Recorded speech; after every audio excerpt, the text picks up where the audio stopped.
Fala, meu povo fantástico, beleza? Aqui é o professor Alex e sejam bem-vindos ao Fantástico Cursos.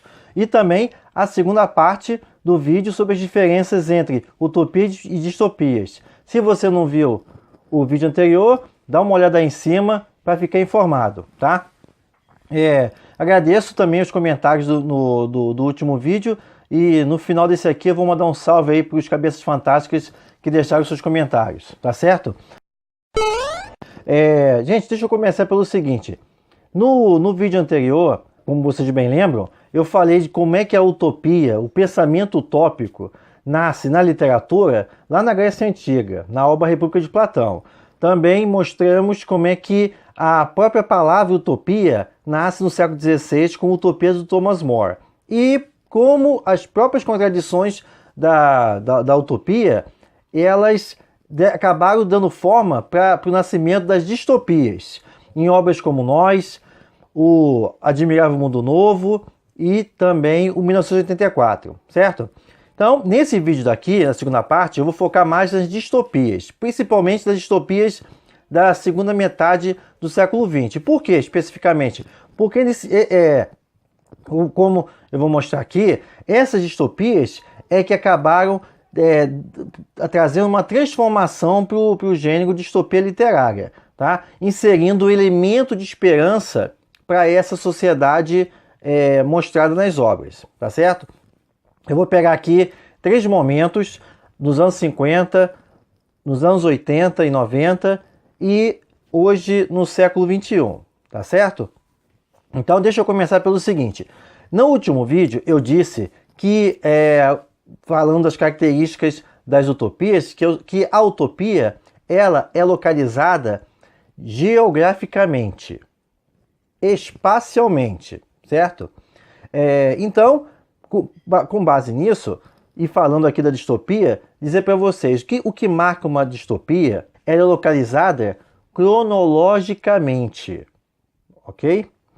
Então, nesse sentido, só para estabelecer bem as distinções, a utopia é localizada no espaço, seja numa ilha, uma ilha perdida, né, uma ilha nunca descoberta, ou então no centro da Terra e por aí vai. Enquanto que a distopia é localizada no tempo. Por isso até que as distopias têm essa intrínseca relação com a ficção científica, porque elas sempre são projetadas no futuro, tá? E falando dessa questão de projeção, comentei também no vídeo anterior que as utopias, elas sempre trabalham com deficiências de sociedade criticada no presente, tá? Agora, as distopias, elas trabalham com deficiências da sociedade criticada no futuro. Ou seja, as distopias, elas projetam deficiências que os autores percebem na sociedade de hoje e, caso elas não sejam solucionadas, eles projetam essas deficiências, eles aumentam elas em escala no futuro, como elas vão afetar a sociedade do futuro, tá? E a gente vai ver isso nesses 3 momentos que eu falei. Vou começar aqui nos anos 50, onde eu vejo que começou essa mudança das distopias, né? Acrescentando esse elemento de esperança, tá? Não à toa, essas distopias que eu vou falar aqui são todas passadas tem como pano de fundo os Estados Unidos, porque a distopia norte-americana, ela sempre tem um quê a mais de esperança do que a tradição inglesa, tá? Isso também se reflete na própria ficção científica. A ficção científica norte-americana sempre teve uma tendência mais otimista que a europeia e a inglesa em particular, tá? Mas falando especificamente das obras, começar aqui com o Fahrenheit 451, romance de 1953 do Ray Bradbury. E o que é legal, gente, nessa distopia é que, já começando a falar desses elementos, essas obras, as distopias, elas sempre refletem, sempre são alinhadas com o seu tempo, tá? Nesse caso aí da obra do Bradbury, a gente vai ver o seguinte, quando o Bradbury escreveu o seu livro, a televisão, gente, tinha acabado de ser inventado. Era um caixote de imagens. Vocês vão ver aí na imagem, né?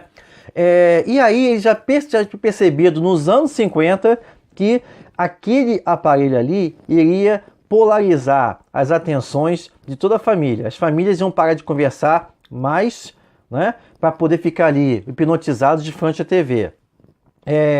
E com base nisso, ele projeta os Estados Unidos no futuro. Ele projeta uma sociedade onde a leitura é proibida, porque aí ao longo da obra a gente vai descobrir que grupos específicos ficavam ofendidos com a representação deles em algumas obras, e aí esse governo no futuro, para poder garantir que todos ficassem felizes, eles proíbem os livros. Dessa forma, não haveria representações que gerassem discussões para o grupo A ou grupo B, né?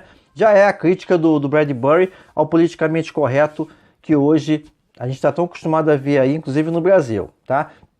Então, nesse caso, já que para garantir que todos ficassem felizes e enxergando nos livros esse veículo de pretensas críticas, o que o governo faz? Vamos queimar todos os livros.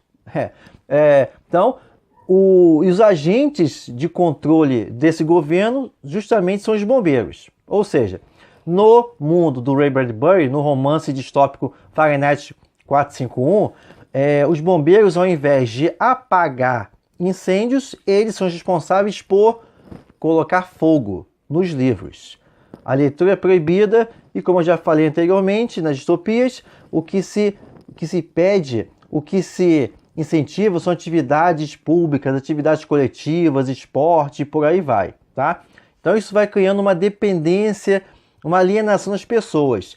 E a TV tem papel chave nisso, né? TVs que, lembrando, nos anos 50 é um caixote, na obra do Bradbury, como vocês vão ver aí no trailer que está passando, vocês veem aquela grande tela, que é muito semelhante à TV que nós temos hoje em dia. Gente, são obra dos anos 50, hein? Então fica aí, ver como é que essa ficção científica é capaz de projetar essas questões, né? Até o Bradbury sempre falou que eu não escrevo ficção científica para prever o futuro, e sim para evitá-lo.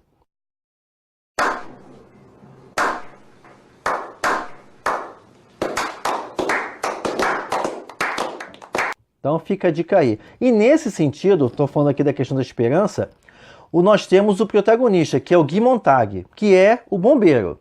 Então, como parte das distopias, a gente vê isso também no 1984, né, com Winston O'Brien, o protagonista ele é agente do sistema, ele está ali alienado, também contribuindo para a alienação de toda a sociedade. Até que acontece algum evento que ele começa a tomar consciência da sua opressão. No caso aí, também do Fahrenheit 451, nós temos o papel da mulher. Então, isso é um ponto recorrente das distopias, é sempre o elemento feminino que tira o homem da alienação, tá? Isso tem toda uma conexão com a questão da mulher como uma reguladora do sexo, e o sexo é uma força poderosa que o autoritarismo não consegue reprimir, né, o impulso sexual. Então os personagens masculinos das distopias sempre saem da sua alienação quando tem uma mulher por perto, né? Mulher é o capeta. Aí, nesse caso, no caso até do 1984 é a Júlia. E aí no Fahrenheit 451 é uma jovem leitora, né? E ela começa a colocar aquela pulguinha atrás da orelha do Montag. Mas por que as pessoas se arriscam a serem presas por causa de um livro? O que será que tem dentro desses livros, né? E o Montag aos pouquinhos vai tomando consciência até que ele desperta da sua condição de alienado, né?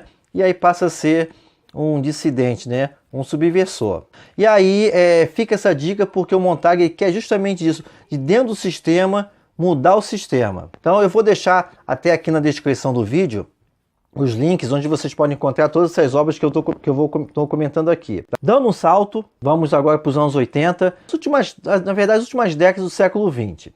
Essa obra em questão é o História da Aya, de 1985, da Margaret Atwood, a canadense, dos maiores nomes da literatura canadense, a Margaret Atwood. Nessa sociedade, o alvo também é os Estados Unidos, das últimas décadas do século XX, sob o governo do Ronald Reagan, que foi um governo também, como promete ser o do Donald Trump, um governo que restringe muito as conquistas sociais de diversos grupos minoritários, né? E nesse caso aí, do romance da Atwood, o que ela imagina?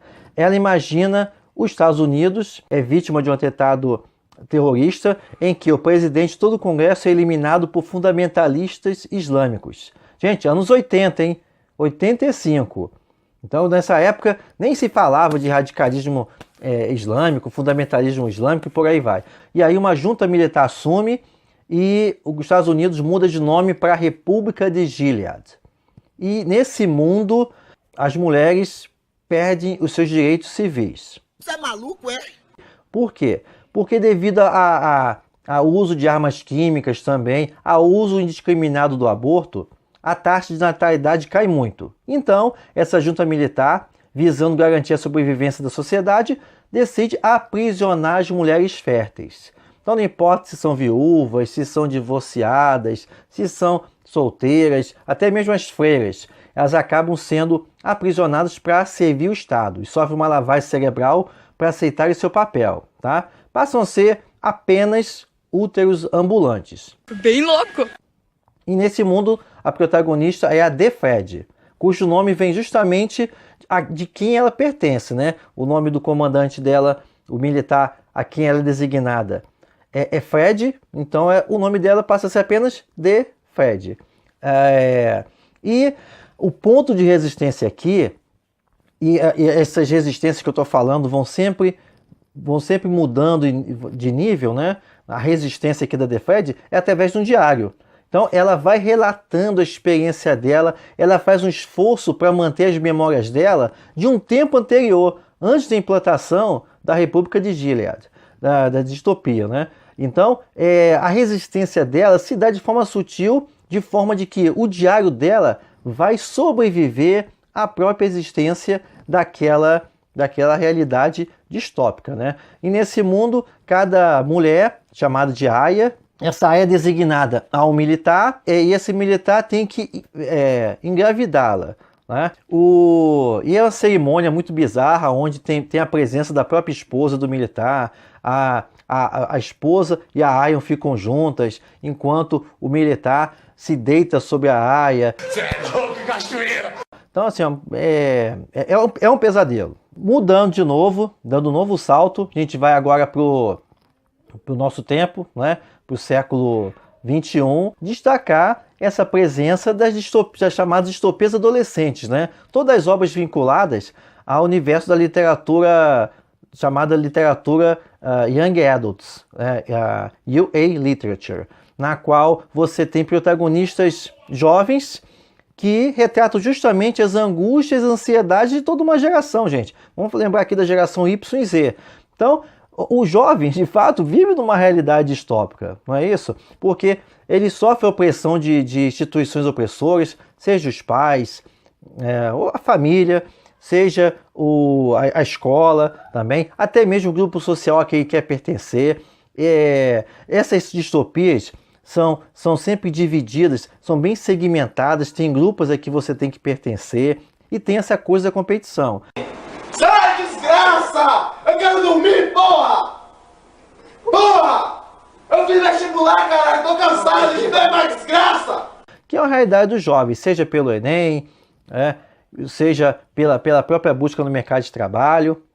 Então, nesse caso aí, seja desde lá dos primeiros, para citar aqui as primeiras distopias adolescentes que se incluem nesse quadro aí, seja o Feios, do Scott Westerfeld, de 2005, seja o próprio Jogos Vorazes e a série Divergente, já de 2011, 2012, aliás, 2008, 2012, você tem esse retrato de uma sociedade e de uma juventude que quer achar seu lugar. Tá? E aí, como parte disso, e esse é algo que difere bastante das distopias que eu já comentei anteriormente, dos anos 50 e 80, você tem esse elemento da competição. Porque é justamente isso. É um mundo, é uma sociedade e é uma geração que compete bastante, né? E é um mundo que está sempre pedindo para os jovens se colocar, para achar seu lugar. E aí a distopia sempre extrapola essa realidade e você tem o que a gente observa aí. Tanto o trailer que a gente vê, aí que mistura mistura os Jogos Vorazes, o Maze Runner e o Divergente, você vê que eles têm pontos de contato. Você tem o romance, você tem esse jovem, geralmente até é uma protagonista, né? Até para refletir esse empoderamento feminino que a gente vê no século XXI, é que ela se coloca como uma esperança daquele sistema, tal, e que fica esse alinhamento com essa coisa mesmo da juventude de questionar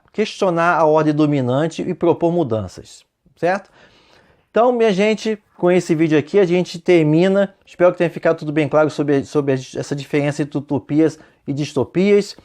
Fica o convite, assina o canal para poder vocês ficarem também cientes de novos vídeos. Ativa aí o sininho aí das notificações. E salve para o Pedro Sassi, para o Lucas Sanders e também para o Bruno Soares. Até o próximo.